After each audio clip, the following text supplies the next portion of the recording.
Hey, Chris again from the Stogie Palace, where I sit back, or in this case sit forward.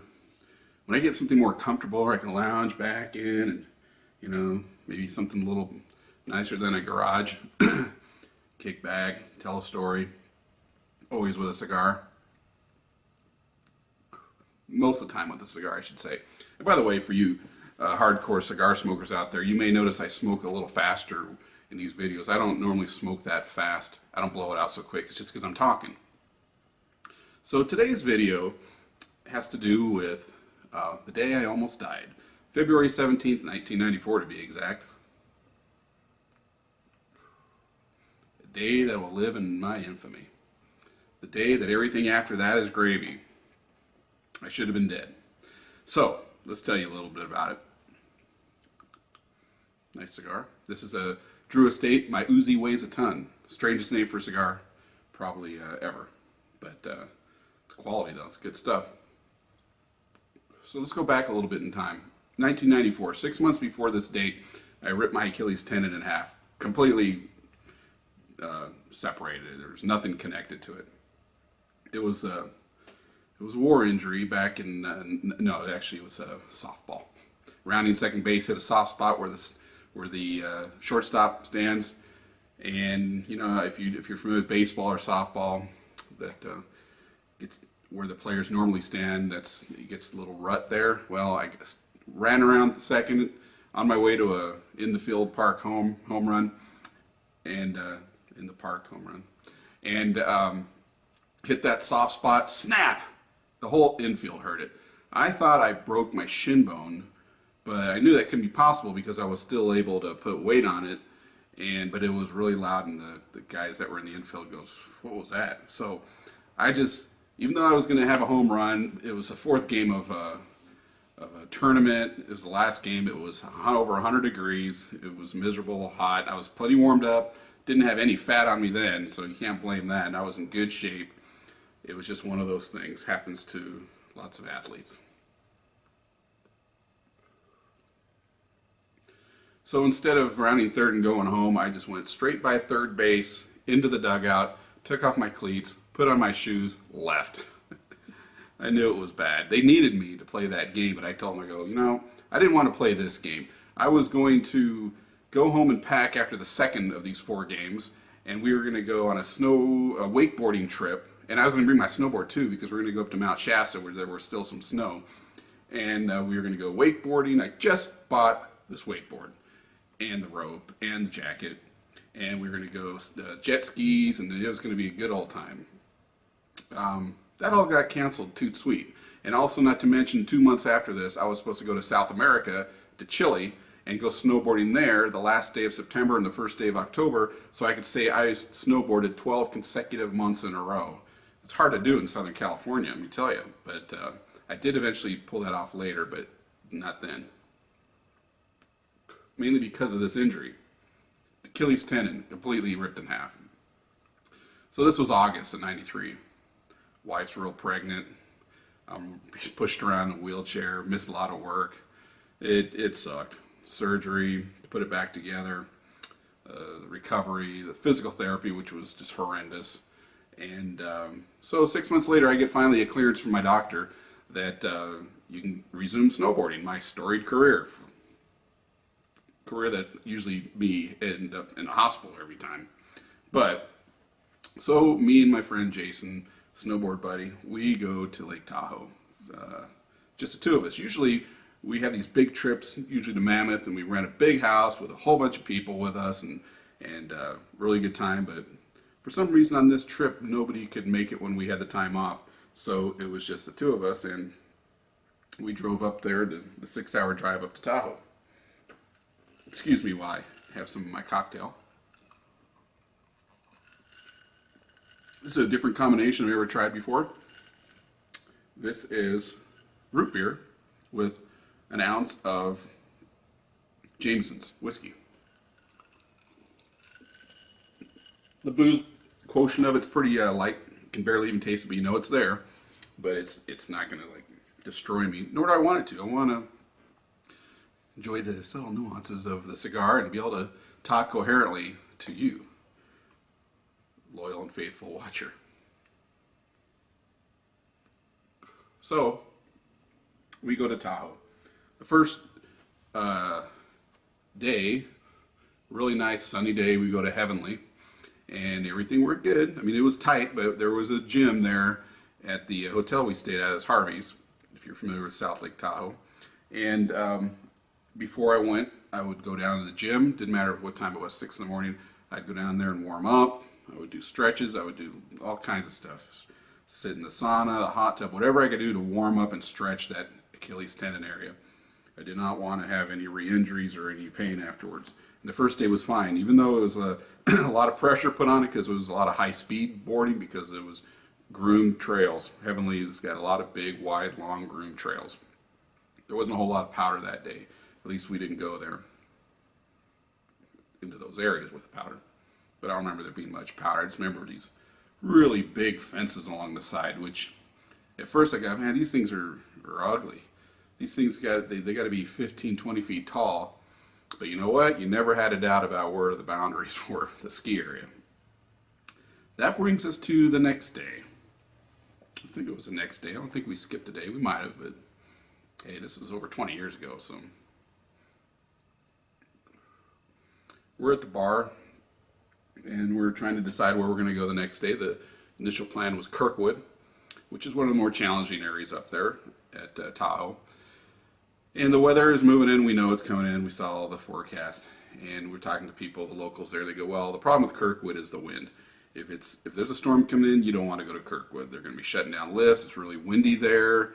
You might want to try somewhere else. Like, well, they mentioned Heavenly, which I wanted to try somewhere different. Squaw Valley, didn't want to go all the way over there. North Star, Alpine. Some of these places didn't allow snowboarding back in the day. So that's a whole nother video, by the way, where I'll talk about snowboarding versus skiing. I've done both, and we'll save that for another video. So this local mentions Sierra Tahoe, which was formerly known as Sierra Ski Ranch. It's southwest of Lake Tahoe on Highway 50, I believe it is. And like, sure, we looked it up. And this was before internet. We just found a little trail map they had somewhere. We were able to see it. Like, okay, sure. And I was already kind of prepared for the possibility of going there if it came to that. So we leave that morning from our hotel and drive the highway down there. Luckily, it's a fairly good highway. There was a lot of snow on the ground. I'm sure they had plowed it, but it wasn't holding up very well. It was coming down that hard. And so my friend Jason's recording on my camcorder, and I have this video. We're driving down the road, and he says something along the lines of, will this be the day Chris and Jason get stuck or caught in the mountains, something like that? Will Chris and Jason be stuck in the Sierra Mountains? I forgot about that until months later, whenever it was that we watched that video again, or I showed my wife, and it's like, oh my God. So we get to the ski area, and there's quite a few cars in the parking lot. It's fairly full, and it's just coming down hard. We even have video of right before we get out of the car and chit-chat a little, show what cocktails we're taking advantage of, but it wasn't very much because we kind of knew we had a challenging day ahead possibly. And I was, of course, still worried about my Achilles tendon. And keep in mind, even though we didn't hit the slopes until about 9:30 maybe, I was up long before that, and once again in the gym, working it all out. My stretching that area down there, Achilles, and just making sure I was really, really warmed up. I never did it so much besides that trip. So anyway, we go down the first run or two, and it's all powder everywhere. Even the runs that are supposed to be groomed, it's just powder city. The moguls are buried in it. Sometimes you could sense them as you're bumping down through the powder and hitting the mogul. And it was a little sloppy, a little difficult, a lot of work. That's the way powder is. It's easier on a board than skis, and a lot more fun. But it's still, you fall down, it's harder to get up on the board, unless you want to take your feet out of your bindings. So around 11ish, I would say, we want to go check out the the backside of the ski area, which is something we do all the time at all ski areas. We go to, I'm not talking about out of bounds, I'm talking about the lesser traveled areas, let's say. And we're looking at this map, and if you're familiar with skiing, snowboarding maps, the way that they lay it out, the front side and the back side, sometimes they make it look like the front and the back are side by side, and sometimes it all depends on the artist who does the rendering of the ski area, but they're not always to scale very good, and the angles aren't always right. So when we went off behind the main part of the mountain, we thought we were going on to the area that is marked. As a matter of fact, the run that we thought we were going down was wide, there was no trees, and it looked like it was a run. It wasn't. It was leading us out of the ski area completely. And the long story behind that too, I'll just tell you this, they had no fences like Heavenly because they thought they were gaudy and they wanted to be more, rustic or whatever. But this, what I'm going to tell you, happened to more than just me. And when they had threats of lawsuits, and I think some people may have even died back there, they changed that, and they invited me back during the summer to see the changes they made to make some more permanent markings. They didn't want to, but they realized that it wasn't just me. It was happening to a lot of people. It was really misleading. They didn't want to have anything in the ground other than some orange little round signs on trees. The problem was there was no trees here. It looked just like a run. If you ever go to Sierra Tahoe, you can look for yourself. I don't know how much has changed in the last 20 years. Probably not a lot, but they did put up more signage back there. So we start going down this, the backside, which we thought was part of the ski area. And it's getting narrower and narrower, and it's just like, I hope this turns into more of what we're looking at on this map. And we were stopping to look at the map. We were not looking for trouble. And so all of a sudden we noticed and it's really snowing hard, so it's hard to see. And we noticed that we're coming up on a clearing. It wasn't a clearing, it was the edge of a cliff. And over the side we went. And it was pretty steep, I tell you. People back at home after the fact kind of joked about it and stuff in our experience, but it wasn't very funny. Especially when the snow all fell away from the side of this cliff and exposed a frozen waterfall underneath it, and we're going like this, straight down. We got to see that area in the summer following this, when they invited us back to take a look. We got to retrace everything that we did. And it was still creepy even in the summer with no snow. It was so steep, and we saw the meadow that we went down into. So we come down the Avalanche, and I'm lucky when I land, I'm in a crouchy position. Even though I'm buried up to my neck and the snow's still coming, I'm not standing straight up on my snowboard. So I'm not buried 5 feet, I'm buried maybe a couple feet, and it's up to here, and I'm able to dig out and get out. My friend, on the other hand, was the other way. He was standing and buried, and I had to go over there and help him dig out. I didn't really feel too much danger at that point. I didn't think that we were going to get buried alive. But it's just as easily could have happened if another foot came down. And there was plenty of snow up there.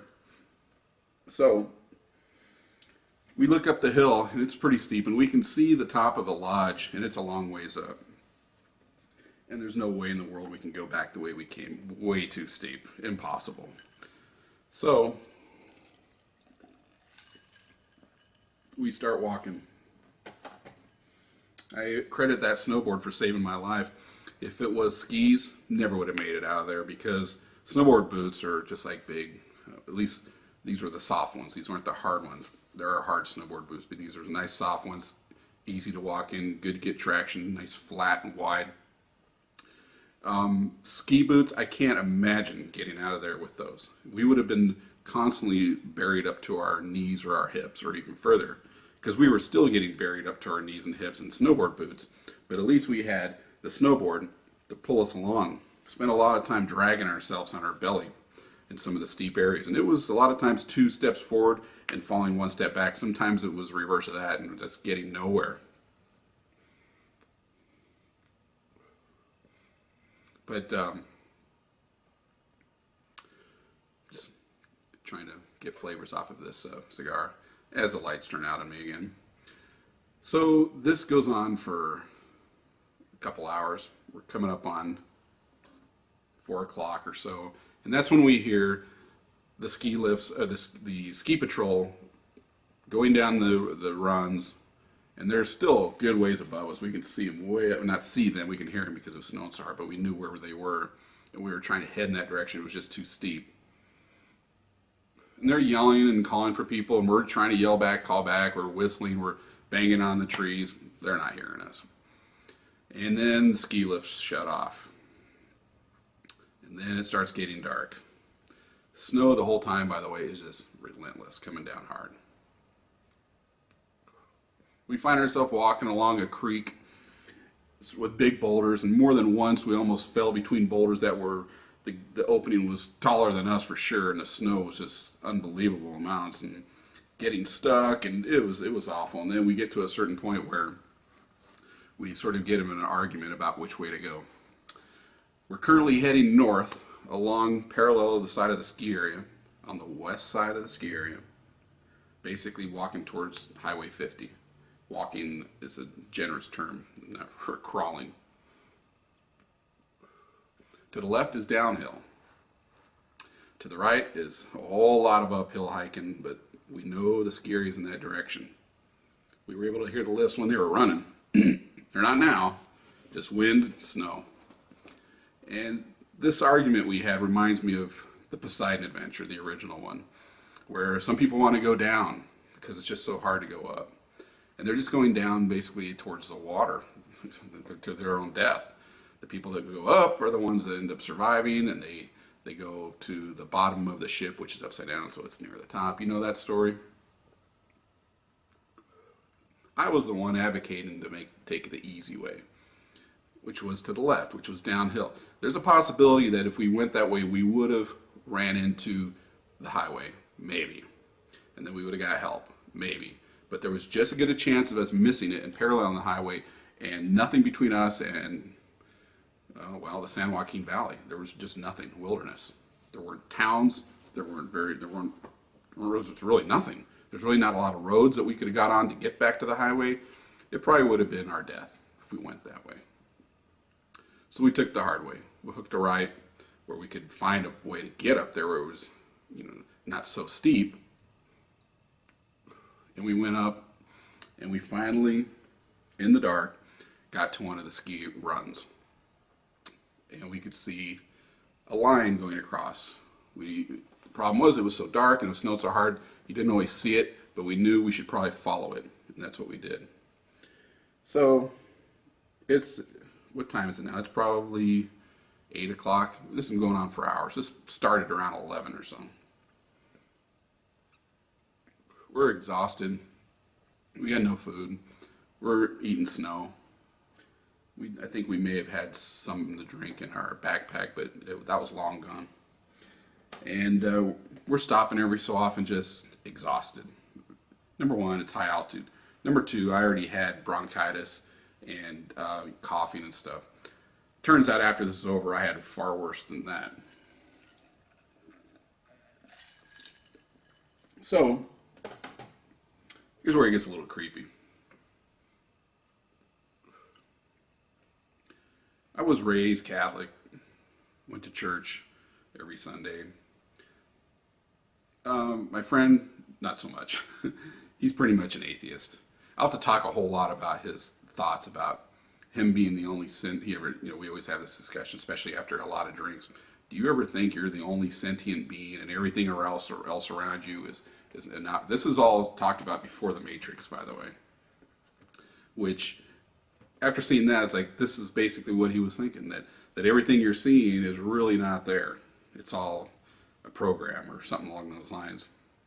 And no, after a while I didn't agree with his thesis on that, because when you're with somebody and intimate with somebody for a long time, like girlfriend, boyfriend, married, stuff like that, kids, you really don't think that way. At least I don't. When you really get to know somebody really well, or plenty of somebodies, more than just one, you're not the only. I could be completely wrong. What you're watching now is a figment of your imagination, and you're the only human being on the planet. But I don't think so, because I am no. So I see this light in the distance, real dim. It's white light. I know what you're thinking. I'm thinking it too at this point. Here's the freaky part. I see it. He doesn't. Hey, it's like I'm looking at this light and I go, okay, I'm going to keep following this because it's the only thing that we see that is remotely man-made. We think we're on a run. We're not sure. We see a power line sometimes. Mine can play tricks on you though. So we go on for another hour. I'm still seeing it off and on, not always. It's one of those things when you're looking at a dim star. If you look at it straight on because of your cones or whatever in your eye, you can't see it. If you look off a little bit to the side, you can see it. It was that. So I could make it out, but I wasn't really sure about it. Sure didn't know what it was. And of course what's going through my mind is we're dead. And we even talked about this. He would ask me, I go, are we dead? And from that day forward, my saying has always been, and how I was going to start my book on this story was going to be, I've been to hell and it's a cold place. Because that's what this was. This was pure hell. And what's going through my mind is that light is either going to be our salvation or where we're going to die, one or the other. Are we walking towards the light? Are we already dead? The only good thing about that was that I felt a little calmness and warmth kind of come over me. It was on autopilot. We were just trudging through the snow towards this light that I was seeing that he wasn't seeing. And I'm thinking, this is it. I bought the farm.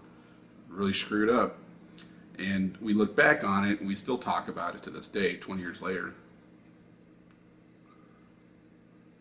And to him, he's glad it happened. It tested our mettle. I didn't need my mettle tested. I had a wife and a 3-month-old baby at home. I didn't need to leave them without a husband and a father. So I was not okay with the idea of dying. He, I think, had resigned himself to the fact that we were already dead. And unfortunately, I was thinking he was probably right. So, of course, in my mind, I'm thinking back to all the people, especially my mom, with the feelings of ESP and all that stuff, saying, hey, if there was anybody or any time that somebody needed some help, this is it. Somebody look for us. Somebody realize that our car is sitting in the parking lot, buried in snow, probably the only one down there. Make some calls. I did have a cell phone in my Grand Cherokee at that time. I don't think I had a handheld. Definitely didn't have any phone on me. So we were out there on our own. It seemed like nobody knew that, and nobody did know that we were missing. We were lost. So we just kept on walking. And finally, I could see the lines a lot clearer. And I could see that they were merging with another pair of lines, and those lines were the cables for a lift. So we just kept following it. And the light, all of a sudden, my friend saw it. It was real. It was not a figment of my imagination. It wasn't the point of where we were going to die. It turned out to be the point of where we would make contact with the world. It's a really good cigar, by the way. So that light was the top of a lift tower, and so I was like, oh Lord, what are we going to do? We're going to get into that, crawl up it, and go in there and huddle in there and freeze for the rest of the night. A couple times we stopped along the way and would sit underneath trees and just to give ourselves a break, and more than once we almost fell asleep, and I'm sure if that would have happened, we would have been dead. Falling asleep would have been a really bad idea.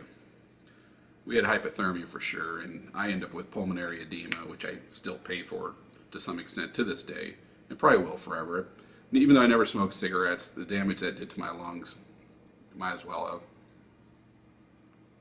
So once we got to that tower, it's like, do we really want to go up in there? Who knows if there's a heater up there or any source of warmth, even a little light. The light was on the outside that we saw. So then we looked a little further up the way, and there was the lodge at the top of the ski resort. And we made our way to that, and luckily the ground there was a little more packed down because all the skiers had been on it all day. So we get to the lodge at the top of the hill. And basically we end up right about where we started. So this thing's making me nervous, so I'm going to take a little pause right here, and we'll pick up the story right after this really cool fade in and out. So, there we are, up at the lodge. Thankfully, the door is unlocked. We get in through the door, and it's nice and warm in there. Put our snowboard off to the side.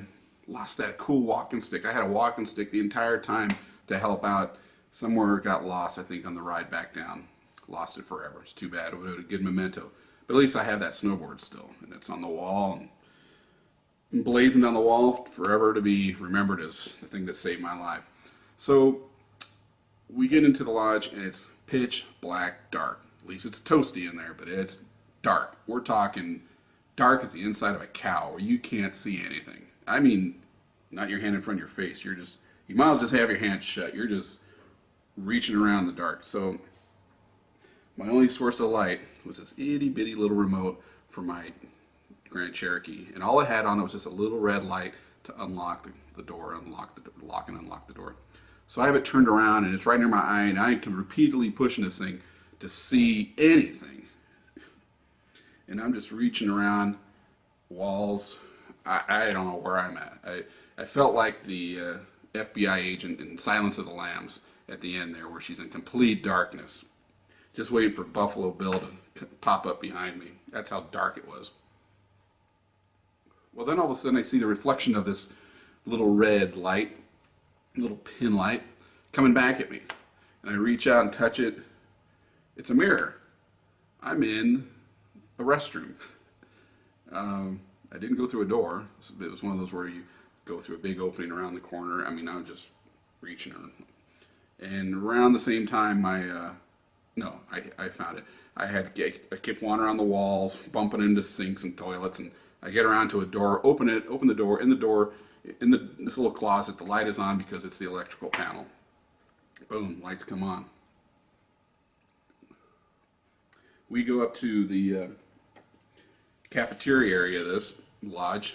Thankfully, thank God, the refrigerators were open. We raid that place.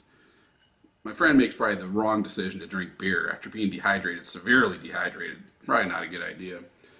We just get roast beef, pickles, whatever we can find there. We are just scarfing it down. So finally got some food in our belly. Finally warm. We go and find the first aid station, and we start getting off this soaking wet clothes that we have on us and put it in front of a little heater. And all it's doing is almost cooking our socks and some of our wet shirts and stuff, so it's smelling real good. And we start feeling like crap all of a sudden. It's all setting in, what we just went through for 12 hours.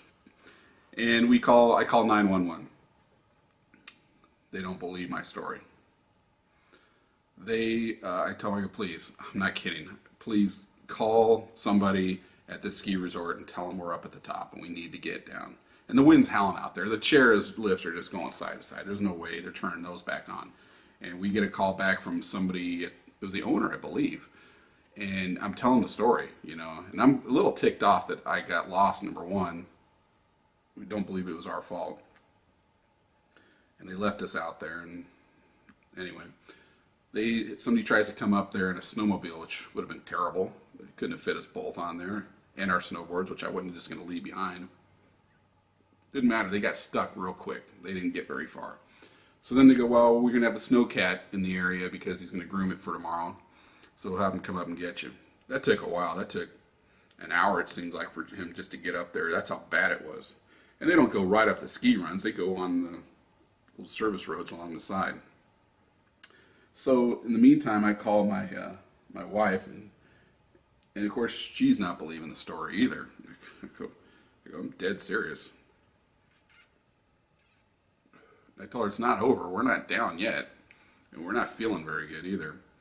And so the snowcat finally makes it up there, and we're almost passing out at this point, out of just sheer exhaustion, feeling like crap. Get into the snowcat, throw our snowboards in the back of it, get the ride down there, which took a long time. The guy couldn't believe our story either. Get to the bottom. Come to my Grand Cherokee, and it's buried up to the windows. So it wasn't easy getting out. We didn't get out of that place till 3 in the morning at least, out of that resort, because we were, I think, the only vehicle down there still, parked in that huge parking lot, buried. And we get out, we get stuck. This is something I forget to tell people when I tell them the story, is that just trying to get out of the parking lot, we get stuck in the roadway leading to the highway. Call the hotel, say, look, I know we're supposed to check out this morning in a few hours, but man, I tell them what happened. We need to get some sleep. We're a mess. You know, we need a late checkout to say the least. So, get on the highway. Of course, my friend's passed out by now, and so I got to drive that highway back to the Lake Tahoe, and just exhausted. The road's a mess. Get down there, get into our hotel room, get into bed, pass out for I don't know how long, hours. And so that later on that day, we feel good enough to get in the car and leave. We didn't spend another night, I don't think. So that's pretty much the story of that day. I was having night sweats, flashbacks. I'd wake up in the middle of the night just dripping sweat, or I would think that I was still there, that everything that happened after it was all just a dream. I'm still sitting on that mountain. And that went on for years.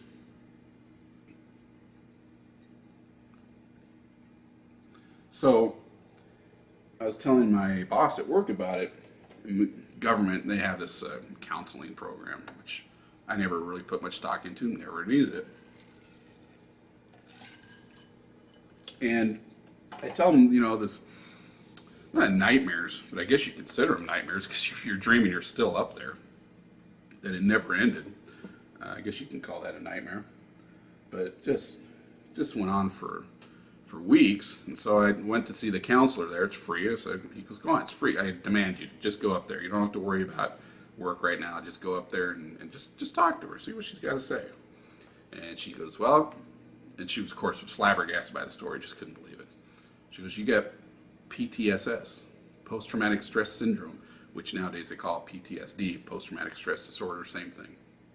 She goes, it's no different than Vietnam vets experience.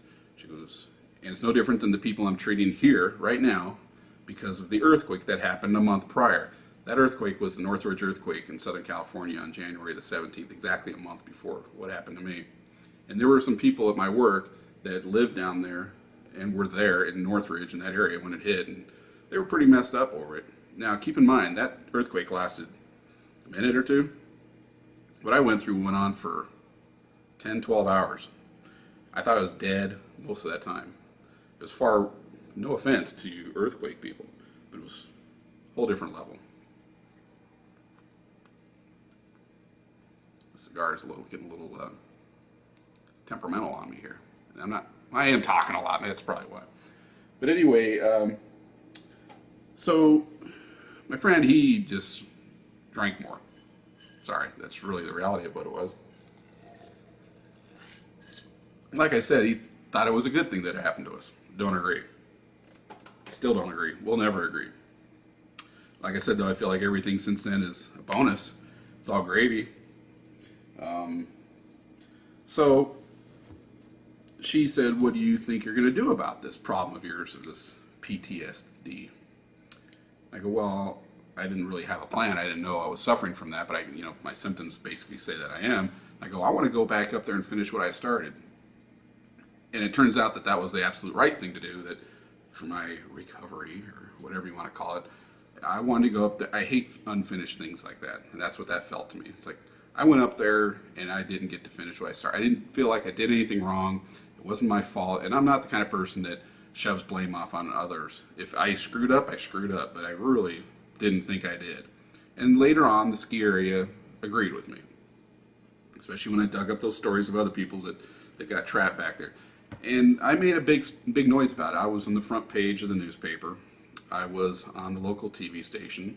The snowboard company Sims found out about. They sent me these two really nice jackets, which I own to this day. My friend owns the other one, and they are the best jackets I've ever owned. They're really cool. And it was quite an experience, one I'd never want to relive. Like I said, when I went to the ER the next day after it happened, they said, wow, you basically ran the equivalent of, was it 2 or 3 marathons back to back. You're lucky you didn't get frostbite. You're lucky you didn't re-rip your Achilles tendon, which I thought for sure I would have at least those 2 things happen. You're lucky you didn't drown. Your lungs were completely filled with fluid even the next day.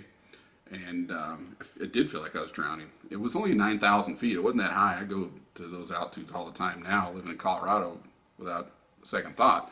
But I wasn't acclimated. I was acclimated to basically sea level. And so there was a lot of things I had to deal with after it was over. And thankfully it's just a memory, but I will lie, and I would lie to you if it didn't cross my mind every so often that what I'm living right now isn't really happening. That I still am up on that hill, or worse, I'm dead. You see the stories or movies or books, whatever, about they're dead. They're on that hill, never found, or the coyote food or whatever, and everything else after that is just a dream. Never really happened. That opens up a whole can of worms, because that would mean that my second son would never have been born. That means that I'd left behind a widow and a fatherless child. What would have happened with them? What would have happened with a lot of things? Tons of things. The trajectories of lots of lives would have been radically altered if I did not survive that. And so everything, like I said, is gravy after that. If I died tomorrow, which of course I don't want to have happen, I know that I probably should have been dead 20 years ago. So anyway, that's the story for today, boys and girls. People seem to like hearing it. It's better than fiction because it really happened. And I have not exaggerated any of it. Matter of fact, I may have left stuff out because thankfully it's sort of starting to fade a little bit. Although I have lots of video, especially of the aftermath of it, of going back there, seeing the change. They offered me a ski pass for life. They offered me free lodging as much as I wanted, and I used it a couple times. One time in the summer to see what they're doing, one time the following winter to go there and retrace, not the out of bounds, but go up there and snowboard all the areas I wanted to snowboard, and it was great. All the symptoms slowly started fading away. Whenever I get a cold now, I feel it in the lungs. That'll probably be forever. And but overall, things are good. I don't know if it's a good thing or not, but I have less fear since then, because what's the worst that could happen? I've already been through that. I will say, and then you of faith may not like hearing this, is that I lost a little faith up there on that hill, because I felt completely and utterly abandoned. That's just the reality of it. I felt totally alone. I felt like nobody, that's a good and a bad thing, that nobody was going to help me out. I was on my own, and I had to solve the problem myself. Which, in that way, it's not a test of our mettle. It was more of, well, yeah, I guess you see what you're made of, but you're forced into action. I wasn't going to go, all cannibal or anything like that, because I think I had just seen that movie Alive right around there, right after there, and of course, it's like, wasn't going to be doing that. But there was a distinct possibility I wasn't going to make it off that hill. So, like I said, mentally, I called out I cashed in all my markers about these people that could supposedly feel things. If they felt anything, they kept it to themselves. Nobody was going to help us except ourselves, and that's really all it boiled down to. So it was a lonely feeling. The feeling of abandonment, like I said. But, you can look at that lots of different ways. It was just something that happened. You can look at it that way. You screwed up. You found your way back. Happens to people all the time. Well, I don't know how often it happens to people all the time, and I don't know how often they survive it. Because this was borderline not survivable. And I'm not exaggerating. So anyway, thanks for watching. I hope you found this interesting. And I'll think up some more cool stories to tell you later on. I would take a nice drag off the cigar to finish this video, but it's gone out. Too much talking. So this is Chris at the Stogie Palace bidding you adieu.